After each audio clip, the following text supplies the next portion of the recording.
Hi, my name is Helen, and I'm Deniza and Nihao from Prophet River First Nations, living in Fort St. John, BC. And I wrote a poem for Justin Trudeau. Here you go.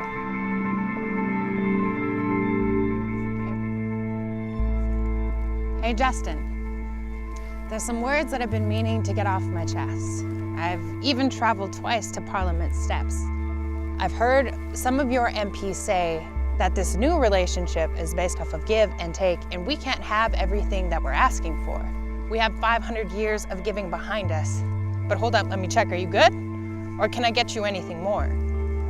Because your cabinet ministers and departments are sitting behind desks and signing off on permits, while you're in the public eye paying lip service to Indigenous populations. While y'all are making decisions that are going to be impacting the next 7 generations. Doing so in spite of Section 35 violations, signing off in light of supposed consultation.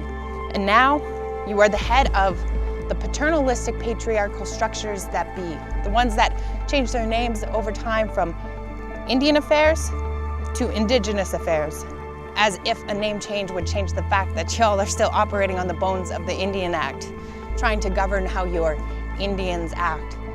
Or when it comes to Site C, the mega hydro dam that they want to build in this territory, you'd rather we not react. Rather we take your silence for fact, your approval for law, and your blind eyes as reasons for your wrongs. Well, I thought you should know. I'm delivering this poem from within the proposed flood zone. And this land has been my people's home since time immemorial. I don't come from a placeless people. I come from spines that were made sturdy while sleeping on spruce boughs. From legs that grew strong by scaling the sides of these mountains, and from arms that were taught to navigate these waters that span out like arteries all across this territory. This land is my ancestors' living memory. But do you even understand this concept?